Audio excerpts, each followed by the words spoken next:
So I wasn't in a hotel fancy thinking I was a tourist. I was in the community learning about how people actually live. Before coming to college, I was in the military. I was hoping that I'd be able to travel the world, but unfortunately I was medically discharged. Then I opted for Italy because it was going to be my last opportunity to travel, and I really wanted to make it happen. I always wanted to do it, I just had no idea how to. I wish I could have stayed for longer. I was not homesick at all. Should have been 6 weeks. Students have the option to study in various countries during their time here at John Jay. This past spring I went to Amman, Jordan with CIEE, it's a third-party program, and I went there to study Arabic. I went to Florence, Italy through the LDM program, Lorenzo de' Medici Institute. The course that was offered, since it was organized crime and we learned about the Italian mafia in Italy, so it was pretty interesting. I'm a commuter student, so I'm home all the time. My friends are dorming and I'm just here like taking the train. It's okay, Mom. The opportunity to study abroad, that's amazing, so I took advantage of it and I went to Cuba. I actually went to Amsterdam to study LGBTQ activism and human rights. The main reason why I chose Bali is because it was different. Like, you know, everybody talks about going to like Italy or like to Mexico. So when I saw Bali, I was just like, I want to be different. I saw a poster that said study abroad to Cuba, and I'm Cuban. And I told my mother about it and she was really excited, so I did it. There are a variety of reasons for studying abroad in a particular country. It could be to improve your ability in a second language. There are a variety of options through faculty-led programs, which we have many here at John Jay that we design and manage. I want to do something with Homeland Security and something in the Middle East, so I figured going abroad to the Middle East to learn the language would be a great idea. Our professor was from Cuba. He was able to make the class more personal in a way that we would be able to relate to. I've always wanted to go to Africa because I find it such an interesting continent.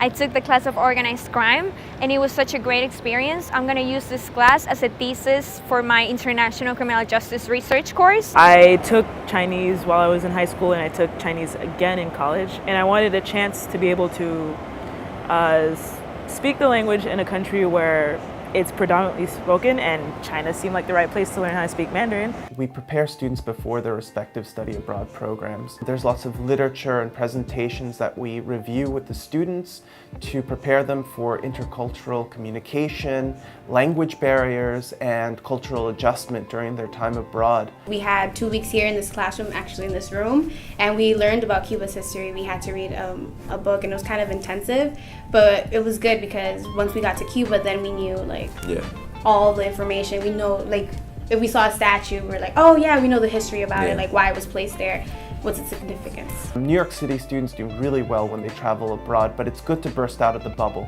Even though I took intermediate Chinese, that doesn't mean you're fluent. If there's one thing I had to overcome was letting go of the fact that I'm not good at the language. People are very nice and they try to help out, even though I might not understand everything that they're saying. They're the reason why I'm more encouraged to keep learning the language in the future. It's a cultural experience, so you have to learn to adjust, and that totally hit us. But I definitely want to go back to visit Florence. As an advisor, I like to tell students that the experience is what you make of it. They should learn to embrace challenges and be okay outside of their comfort zone. When students return to campus, they're excited to share their experiences, what they've learned, and they add a lot to the classroom. Now, I feel like it's cliche for people to say like it was a life-changing experience, but for me, I feel like the way I look at life, the way I think now, is different because of Cuba. At the end, when it was over, everyone felt like we were like a little family, and we got kind of homesick about leaving. We didn't want to leave. Basically, it's like a souvenir for yourself. So like you're in New York, you like when you tell somebody, oh, come visit me, you tell them this, that. But when you travel, you just bring something back with you, and not a lot of people get that.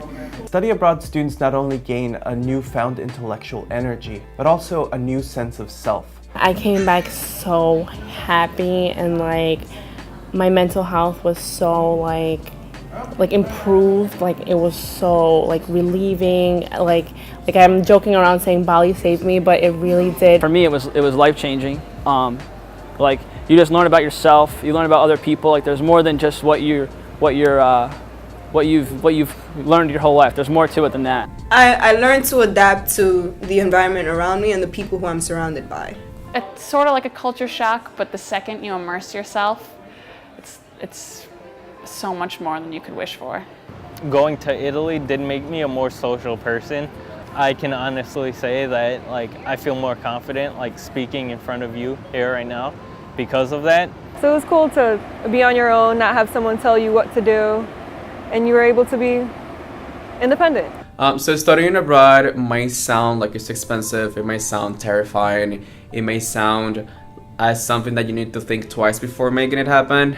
No. And if you have the opportunity to do it now, it's go for it, because time does not freeze for you. There's other foods out there, there's other things to observe in life that I think people need to see. It's an enriching experience. It's an experience that you're gonna keep with you the rest of your life. Be so open-minded and ready for any experience that might occur. You're gonna have a great time. If you're thinking about studying abroad, don't hesitate to contact us. Study abroad advisors are readily available here at the Office of International Studies and Programs. We hold frequent office hours, info sessions, and tabling events throughout the year.